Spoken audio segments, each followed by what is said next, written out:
Alright, what's up insiders? I'm your host Eric, this is Tech Inside. We're gonna be ranting about the iPad Pro. Is it good? Does it suck? I don't know, let's find out after the intro.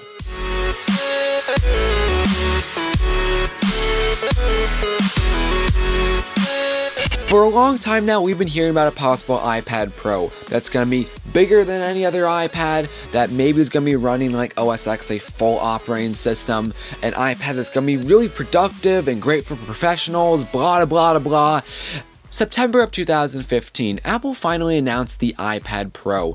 This is an iPad that's bigger than any other with a 12.9-inch display. The display is supposed to look gorgeous with great colors, great resolution, etc, etc.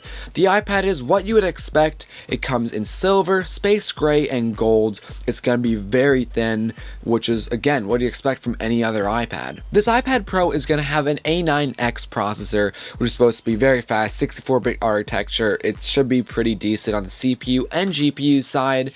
Looking internally still though, there's going to be 4 integrated speakers, so this iPad is going to be great for entertainment. Along with the iPad Pro announced, there was 2 accessories also mentioned. One is the Apple Pencil. This is going to be a stylus for your iPad, so it can be more productive, so you can maybe even draw on the iPad. There also is a smart keyboard case that you can get with the iPad. There's going to be a special connector on the iPad Pro, which will let you very easily attach a keyboard case to it, so you can just type away whenever you need with an actual keyboard. So all in all, you're getting a really solid product with a great display, great design, some nice accessories like the Apple Pencil and keyboard.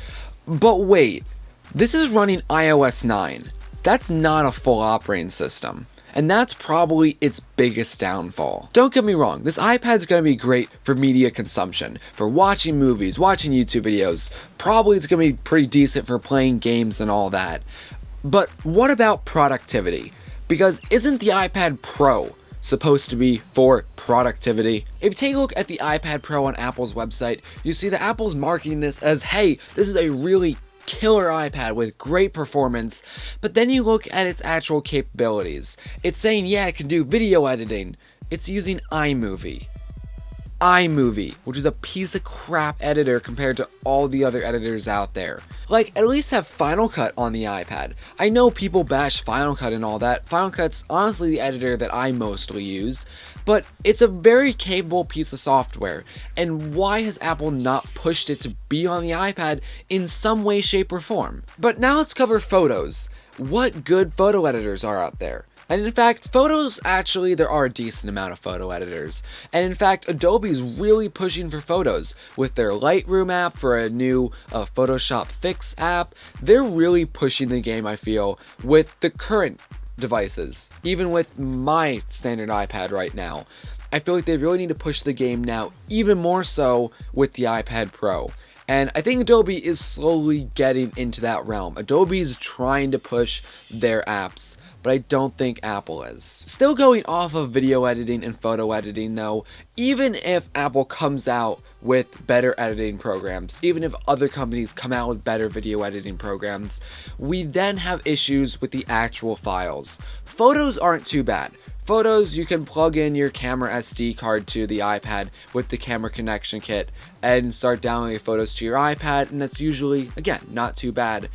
Videos, on the other hand, take up a lot of space, especially because 4K is becoming the biggest thing.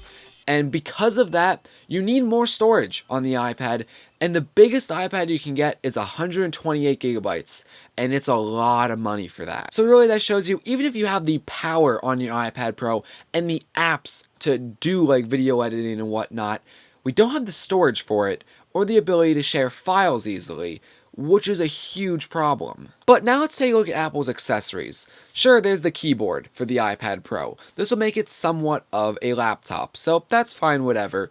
But let's jump to the Apple Pencil. This is Apple's very first stylus. It's a pressure-sensitive stylus, so if you're drawing, it'll know how fat to make the strokes, I guess, and just will know exactly how you're holding the pencil and how you're writing and stuff. It looks like it's gonna work pretty well. but how Apple advertised it is terrible. When it comes to the Apple Pencil, if you go on Apple's website, they advertise it in 3 different ways. The first is the Notes app. In iOS 9, Apple updated the Notes app to have more features, so you can draw on it, so you can add to-do lists. That's cool, that's productive, I would love to use it like that. Now, when it comes to emails, you can draw over your emails, and I love that. That's great for students, that's great for sending business stuff out. Again, that's great. The third way they advertised it is drawing, and that makes sense, though I'm not an artist. But when I was looking at it, they only used like a generic drawing app, nothing fancy, nothing professional or productive or anything. So I don't really know the real world capabilities of using the Apple Pencil for artists. And I'm sure the Apple Pencil is going to expand. I'm sure other things are going to be supporting it. And when it comes to artists, I'm sure there might be other apps that you can draw and stuff with. And in fact, I know Disney is taking a look at the iPad Pros to see, hey, can they use it in their animations and whatnot? And will that be the case? I'm not sure. So to kind of back up here though, the reason why something like the Apple Pencil bothers me is, although I really like the concept, and in fact I'm probably going to get one at some point, it's $100. $100 for a stylus that Apple isn't even really advertising well to show that, hey, it's worth that $100. And even looking at the iPad Pro itself, the iPad Pro is $799, the baseline, which is 32 gigabytes. 32 gigabytes, it should be starting off at 64 gigabytes. But wait, there's not a 64 gigabyte one. It jumps to 128 from 32 for an additional $150. Where's the 64 gigabyte one? Why is there a 32 gigabyte one? With this iPad Pro coming out, I'm somewhat skeptical here. I mean, I do want to get the iPad Pro. It does look rather interesting, but some of me doesn't want to get it, and I'd rather get like a Microsoft Surface tablet, which is running a full operating system, and although maybe it can't handle all the video editing needs and stuff, and maybe it doesn't have the actual power, it does have the software capability of running full video editors to connect the Surface to monitors and stuff. When the iPad Pro, at the end of the day, is just a bigger iPad. So at the end of the day, what needs to happen with the iPad Pro? Unfortunately, it's not going to become much of a computer. I would love to see an iPad Pro potentially take over a computer, potentially be able to replace my MacBook, but I know Apple isn't going in that direction. But anyway, guys, I don't know where I was going with this. All I know is I feel like the iPad Pro, it looks like a cool device.